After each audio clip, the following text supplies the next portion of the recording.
ඊටාම වැදගත් පණිවිඩයක් දෙන්න තියෙනවා මේ තරුණ වයසේ දරුවන්ට, නවයෝන්ගේ දරුවන්ට, අලුත විවාහ වෙන්න ඉන්න යුවල් වලට, දරුවෙක් බලාපොරොත්තු වෙන යුවල් වලට.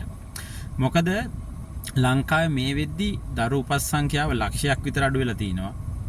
උපදින්නේ වසරකට දරුවෝ 2,20,000ක් පමණ. මේකෙනුත් උපතින් එන දරුවන්ගේ ආබාධ සංඛ්‍යාව 5,000ක් විතර වෙනවා. නමුත් අද සායනවලදී පවා ගර්භණී මව්වරු බලද්දී අපිට දකින්න ලැබෙන ප්‍රධාන දෙයක් තමයි ඒ අම්මලාගේ පෙර සූදානම භාගයට භාගයක්ම අම්මලාගේ නැහැ. ඒතර පෙර සූදානම කිව්වොත් ගර්භණී වෙන්න කලින් අනිවාර්යයෙන්ම පෝලික් ඇසිඩ් මාස් 3 ගන්න ඕනේ.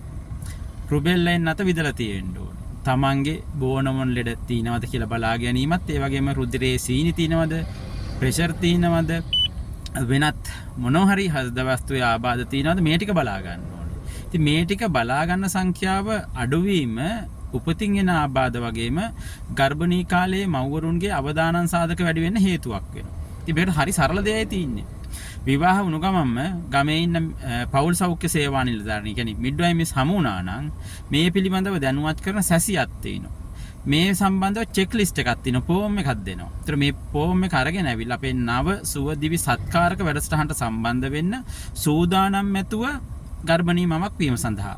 ඉතින් මව්පිය යුවලම මේ දැනුවත් වීමට එනවා නම් ඉතාම හොඳයි. ඔබගේ ගමේ තියෙන සායනයට හෝ එහෙම නැත්නම් MOH එකට ගිහිල්ලා මේ වැඩේ කරගන්න පුළුවන්. ඉතින් මම නැවතත් කියන්නේ ගමේ ඉන්න පෞල් සෞඛ්‍ය සේවා නිලධාරීන් හමු වෙන්න පුළුවන්. එහෙම නැත්නම් Tamanට යෑමට හැකියාවක් නැත්නම් තමන්ගේ මේ සම්බන්ධව සුසුකම්ලත් වෛද්‍යවරයෙක්ගෙන් හරි විවාහයට පෙර උපදෙස් ගන්න එකයි වටින්නේ. නැතුව අපි අශ්වය ගියාට පස්සේ ස්ථාලය වහලා හරියන්නේ නැහැ. ඉතින් එහෙනම් දැන් ජනතාව දැනුවත් විය යුතුයි. විවාහ වෙච්ච ගමන් ඉස්සෙල්ලාම යන්න ඕන තැනක් තමයි සෞඛ්‍ය වෛද්‍ය නිලධාරී කාර්යාලය.